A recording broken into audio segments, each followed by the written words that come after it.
This is my review of No Ordinary Love by Myah Ariel, which is out from Berkley wherever you get your books on Tuesday, April 1st, 2025.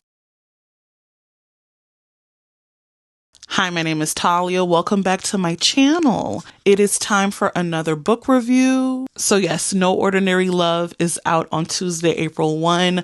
Next Tuesday, this video is going up on Sunday, hopefully, from Berkley, wherever you get your books. I ordered my signed copy from Reparations Club. That is a Black and queer-owned bookstore based in Los Angeles. And they ship. So a little backstory about my history with Myah Ariel as a reader. So Myah Ariel made her debut last year with When I Think of You, which is also from Berkley.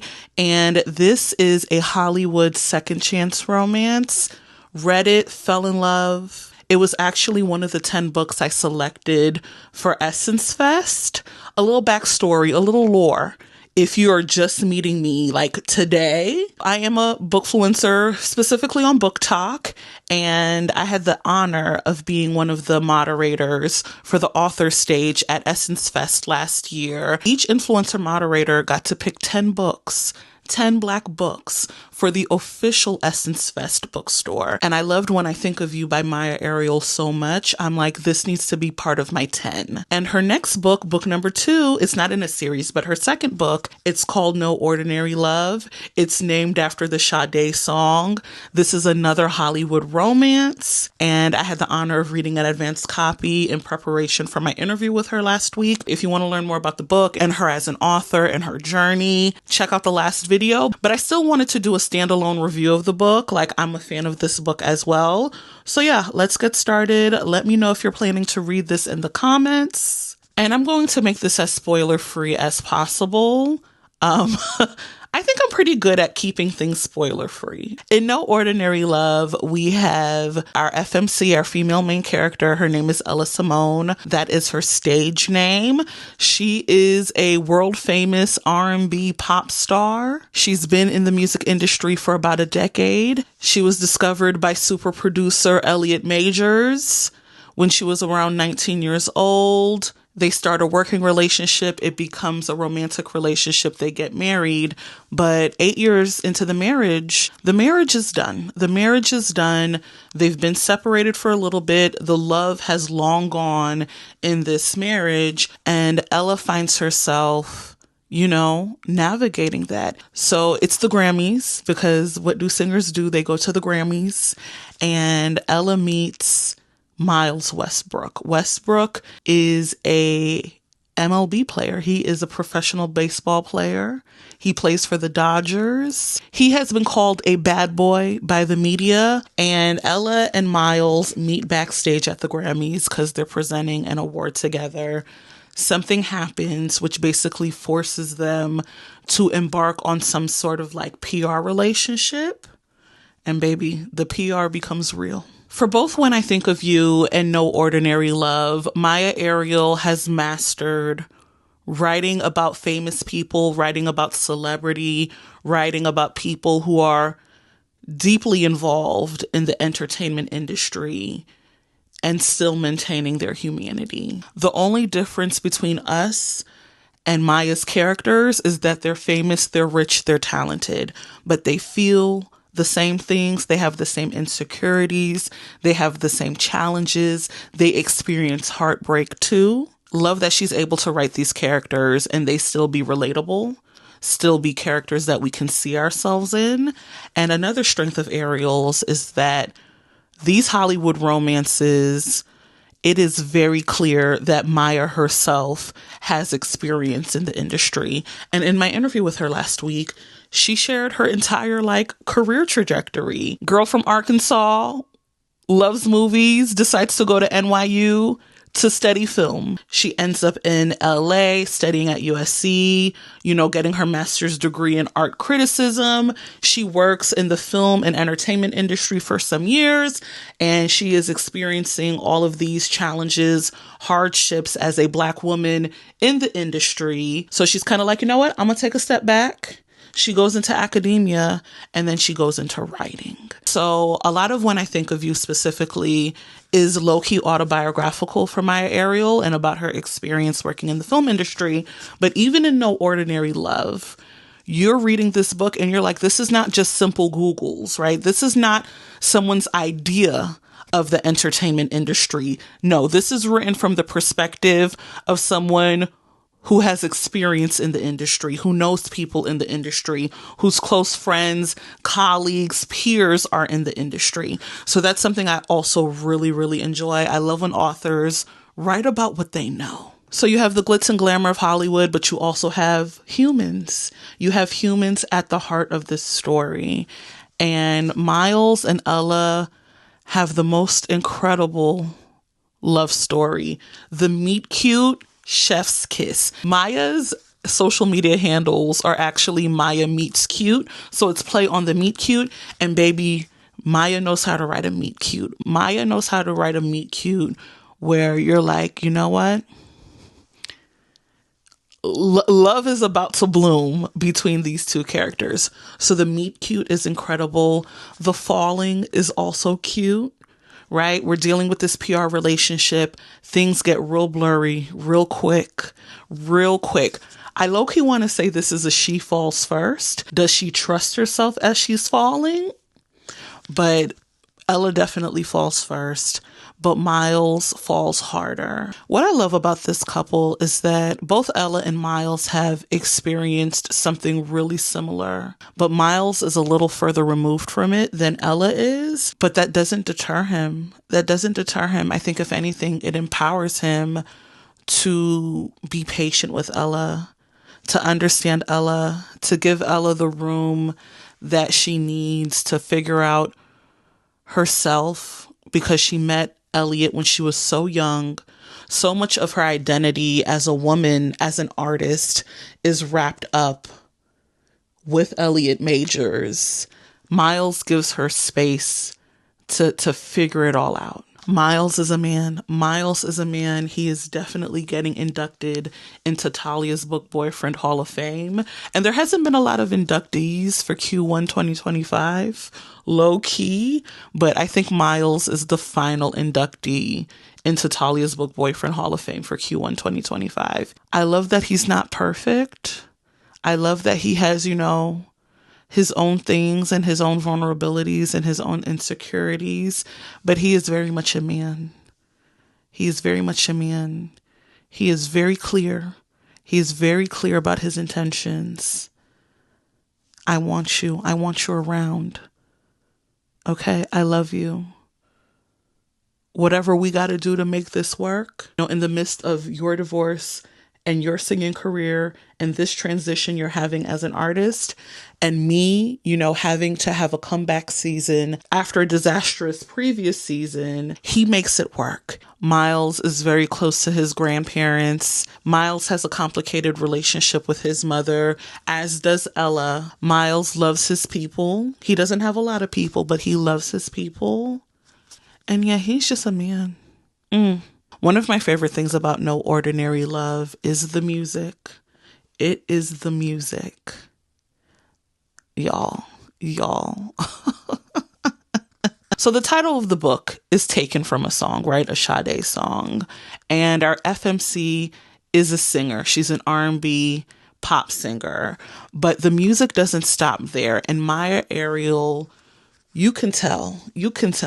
This girl is a 90s R&B girl, right? And that is very clear in the pages of this book. And as someone else who loves music, who is a 90s R&B girl, who loves a good R&B song, who loves love, who loves R&B songs about love, masterful. The use of music in this book is masterful.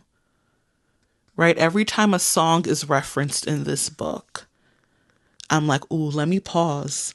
I put the book down and I'm like, Alexa, play All the Things Your Man Won't Do by Joe on Spotify. But it was dead ass. Anytime a song came up, I'm like, ooh, Oh, let me listen to it right now. Let me listen to it a couple of times and then let me resume reading. Baby, she pulls out the stops. And the Spotify music playlist for this book is already live. It's already available. Baby, I've been listening to this playlist. I read this book last week and that playlist is still bumping. Okay, let me pull up the playlist and tell you who on the playlist. I'm not going to tell you the songs, but I'm going to tell you who, okay? We cooking with grease, okay? And it's not just 90s R&B. It's a little bit of the new stuff. It's a little bit of the old stuff. But the music in this book tells this love story so perfectly, tells Ella's journey towards healing so perfectly. Let me pull up this playlist, okay? Let me pull up, of course, we got Sade, got a little Rihanna, Mary J. Blige, Toni Braxton, Thundercat, Mariah Carey, Maxwell, Leon Thomas, Money Long, Billie Holiday, Beyonce, Alicia Keys, SWV, Whitney Houston, Janet Jackson, Aretha Franklin, Otis Redding, Roberta Flack, Snow Allegra, Lauryn Hill, Tina Turner, Nina Simone, Donny Hathaway. Okay, this book is for the music lovers. It's for the lovers, but the music lovers especially. Another very strong part of this book is the dynamic between Ella and her mother. Okay, this might be triggering for some. Okay, I love my mama. My mama is my bestie. She might be watching this video. Hey, mom, right? And not to say we don't have, our own things and our own conflict, but I know women who have this type of relationship with their mothers, and it explains a lot. It explains a lot. But Ella's mama is a piece of work. She is a piece of work. Okay? This is why the mamas got to go to therapy too. They got to go to therapy too. Something else I also really love about No Ordinary Love, and something that I'm always looking for, even if it's romance, I love stories. I love romance that doesn't only center the romantic relationship. I love my romance books to touch on friendship. Okay, outside of this man, outside of this love interest, outside of this heartbreak, what about your friends? For this book, Ella has such a tight-knit group of friends, very small, right? She's been in the industry for about a decade. So she's not, she's not friends with everybody, but her people are her people, and she looks out for her people, and she cares about her people. She has a lot going on. She's the big name celebrity, but she still cares about her friends, and her friends are there for her going through everything she's going through, and she's there for her friends for everything they're going through. Because who are you? Who do you have outside of that man? I'm trying to figure out if I would call this a slow burn. When we say things are fast paced or a slow burn, what is that end that we're referring to? What is that destination? Right? Is it the acknowledgement of feelings, the mutual acknowledgement of feelings? Is it the kissing in the mouth? Is it the sex? Like what is the destination when we talk about fast pace versus slow burn? I don't want to say this is a slow burn. I don't want to say it's a slow burn. I think the author would say it's a slow burn, but I think it's somewhere in the middle. I think in any book review I do, gotta address the spice, give a spice level, right? I'm still working on Talia's spice rubric. But I would say No Ordinary Love, definitely steamy, lots of tension, lots of romance, lots of feels, rubbing your feet, butterflies in your stomach. You are rooting for these two. But in terms of spice, 1 chili pepper, 2 chili pepper, 3 chili pepper, 4 chili pepper, 5 chili pepper, I'm still going to give it a 1. So this is a little cleaner, a little fluffier than a lot of other romance, but it's still worth your read. It is still worth your consideration. I think I'm giving it a 1 because yes, there's sex on page, but it's not terribly explicit. Like for me, automatic 1 chili pepper if there isn't an outright naming of the genitalia. Okay, so we're not saying the D word, we're not saying the P word, but Ella and Miles, they're having relations. Okay, it's not raunchy, it's not vulgar, it's not, it's not explicit, but it's definitely on page. It definitely happens, and you still get all the feels. For this book's rating, I'm going to give it a 4 out of 5. Between this book and Ariel's first book, I prefer this one. I think I prefer No Ordinary Love. I just really love this story. I really enjoy this couple. I enjoy Miles. I enjoy the music, the pop culture references, very specific Black references. And one of the questions I asked Myah, or something that we touched on in our interview, is the fact that she was given free reign to like incorporate all of these, things that are like uniquely Black, like sayings and references, like some of these songs. I'm like, what's your editor know about this song? For me, what would have made it a 5? I would have loved, a little more whimsy magic in the happily ever after. And for me, I always prefer dual first person POV. I would have loved to see part of this love story from Miles's perspective. But yeah, 4 out of 5, strong 4 out of 5. Cannot wait for y'all to read this on April 1st. Bye.